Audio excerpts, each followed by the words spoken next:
आज हम बात करेंगे एक ऐसे नेता की कहानी जो जमीन से जुड़ा हुआ है, किसान का बेटा है और जिसने छत्तीसगढ़ की राजनीति को नई दिशा दी है। यह कहानी है भूपेश बघेल की। शुरुआती जीवन और शिक्षा। भूपेश बघेल का जन्म 23 अगस्त 1961 को छत्तीसगढ़ के दुर्ग जिले के एक छोटे से गांव पाटन में हुआ।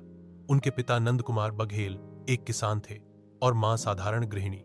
गांव की मिट्टी में पले बढ़े भूपेश जी ने प्राथमिक शिक्षा पाटन से ही प्राप्त की और फिर रायपुर से स्नातक की पढ़ाई पूरी की। छोटे शहर से निकलकर उन्होंने बड़े सपने देखे और उन्हें पूरा करने की दिशा में मेहनत शुरू की। राजनीति की शुरुआत उनकी राजनीति में दिलचस्पी युवावस्था से ही थी।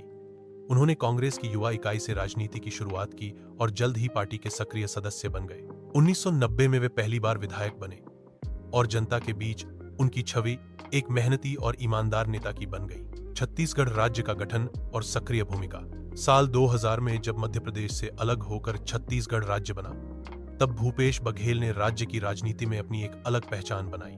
वे पहले मंत्रिमंडल में मंत्री बने और कई अहम विभागों की जिम्मेदारी संभाली। हालांकि इस दौरान उन्हें पार्टी के अंदर विरोध और कई चुनौतियों का सामना करना पड़ा, लेकिन वे पीछे नहीं हटे। मुख्यमंत्री पद तक का सफर। 2018 के विधानसभा चुनाव में कांग्रेस ने भारी बहुमत के साथ जीत हासिल की। जनता की उम्मीदों और पार्टी के भरोसे के साथ भूपेश बघेल को मुख्यमंत्री चुना गया। यह एक ऐसा क्षण था जब गांव का एक आम लड़का राज्य का सबसे बड़ा नेता बन गया। जनहितकारी योजनाएं और फैसले। मुख्यमंत्री बनने के बाद उन्होंने कई ऐसी योजनाएं लागू की जिन्होंने सीधे जनता को फायदा पहुंचाया। राजीव गांधी किसान न्याय योजना, किसानों को न्यूनतम समर्थन मूल्य से ज्यादा लाभ। नरवा गरवा घुरवा बाड़ी योजना, ग्रामीण अर्थव्यवस्था को मजबूती देने के लिए। गोधन न्याय योजना, गोबर खरीदकर जैविक खाद का निर्माण।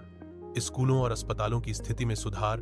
शिक्षा और स्वास्थ्य पर विशेष ध्यान। इन योजनाओं ने उन्हें किसानों के मुख्यमंत्री की पहचान दिलाई। आलोचना और चुनौती। हर सफल नेता की तरह भूपेश बघेल को भी आलोचनाओं का सामना करना पड़ा।